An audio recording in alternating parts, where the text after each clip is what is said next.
All right, so here we are again, and I want to just clarify all the reasons why I have documented so many years of dealing with my autistic son. There are many reasons, but the most important reason is that I wanted to bring autism awareness. It really frustrated me years ago when I would look online and there would never be anything about severely autistic people or what their families were going through or the struggles or how they had to fight with state officials or bureaucrats. And it made me angry. It made me really angry. And I also did it for survival because honestly, there were times that I thought about getting in a car and just driving off a cliff and going, you know what, I can't do this anymore. There's no hope. Everything's upside down and screwed up. I can't fight these bureaucrats. They're too powerful. They're too smart. I don't know their laws.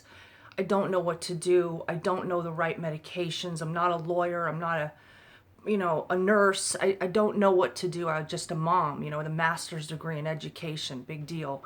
So what I did at some point, and I remember thinking to myself, okay, Kim, pull your shit together. You're Irish. You grew up Catholic. You know better. You're a fighter.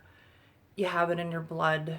Get with it and do something. So that's what I did. I just remember thinking that someday, just at the point where I really was thinking about, I can't do it anymore. I'm going to drive off a cliff.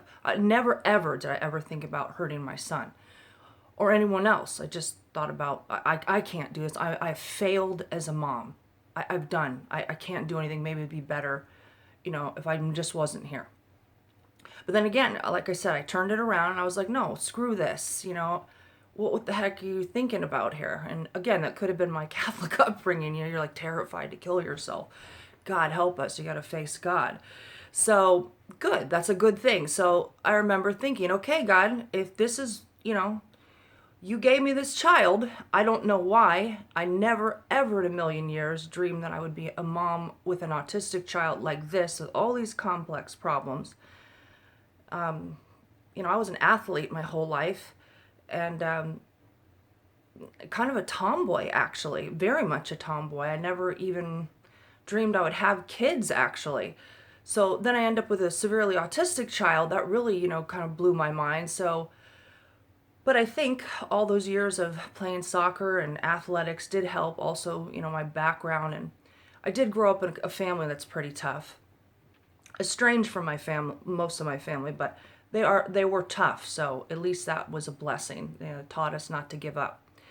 So my point in saying all this is I want to tell any parent out there, if my child's older now, but if you're a parent of a child who's young or a teenager or even a young adult or even an adult that's really older now, don't give up.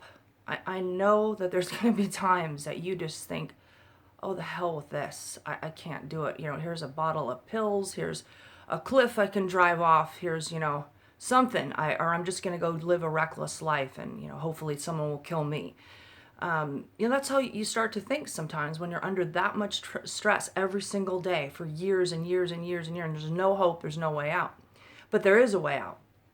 There is. You have to fight. You have to fight. There is no option. You must fight. Even if it's just picking up a phone and making a call, it's the beginning of a fight. And I am here to tell you that, I'm nobody special. I'm educated. Yeah, I'm sarcastic and I got kind of a loud mouth and I'm pretty fearless. But under that, that again, that could just be from playing sports. But there's one thing that if I can impart to any other person out there working with autistic people or being a parent of an autistic child is you have to give up. You are going to hit walls. You're going to feel like crap. You're going to think, I can't fight all these people, these laws, these bureaucracies. I don't understand things. You can. You can and you will. You will make it. You just cannot give up. Every single day is a new opportunity. It's okay to feel like you can't make it anymore. It's okay that one night you go over and go, hey, I think I'm going to drink 3 bottles of wine and pass out. I've done that in the past. I don't do it anymore, but I have done that before, when you just want to check out. It's normal. Of course, I did that when someone was with my son, okay? Not when I was caring for him. So let me caveat that. But those things are all normal. Don't beat yourself up for them. You're human. You can only take so much. You have a child screaming 24/7 in your house. You're going against agencies where there's 30 people coming at you with their lawyers and, all this other stuff. You feel overwhelmed. So it's going to be hard. It's going to be very hard. But you're going to do it. You're going to do it. I've sat in this room many times, going crazy, pulling my hair out, trying to figure out, stuff, trying to figure out what the hell I'm going to do, learning laws, sitting on YouTube, watching, studying, just basically studying the law, studying how to do stuff, studying how to get through things. And sometimes that's what you're going to have to do. You have to be your own teacher. I'm not a trained lawyer, but I went out and bought the law books and studied them. And then I learned how to, fight them doing the same things that the advocates do. I mean, why should I pay someone else to do it when I can learn it?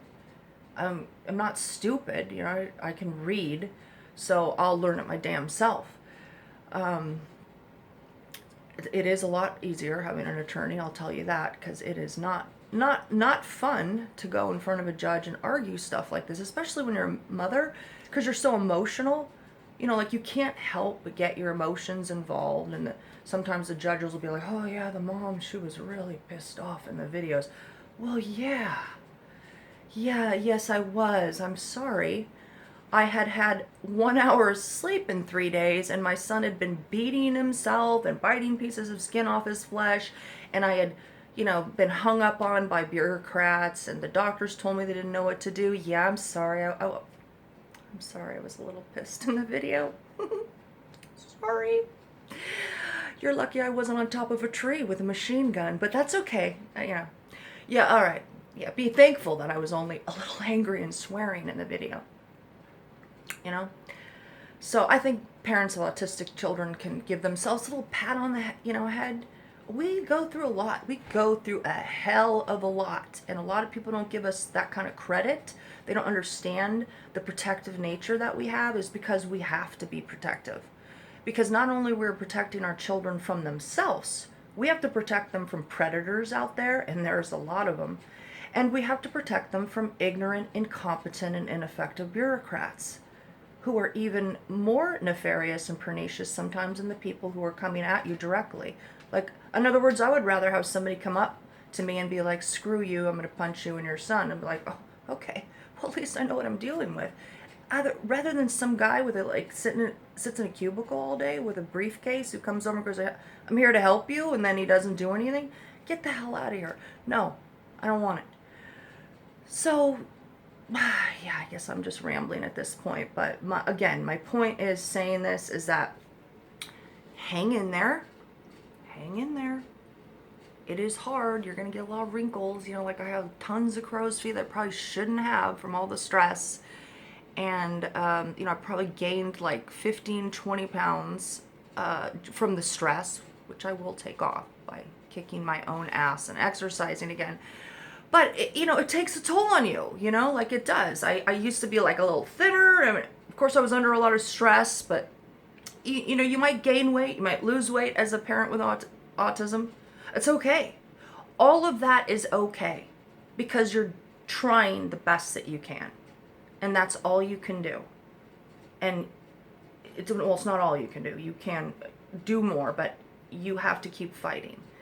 And again, you're going to go through changes. You're going to feel like crap. You might even get like fatigue syndrome where you're laying in bed and you feel like you can't even get up anymore. I've had that happen, by the way. And I'm a really hyper person. But I literally remember one time feeling so exhausted that like I told my husband, I go, I can't even get out of bed. I don't even know like if I can make it through today, like without like 9 cups of coffee or something.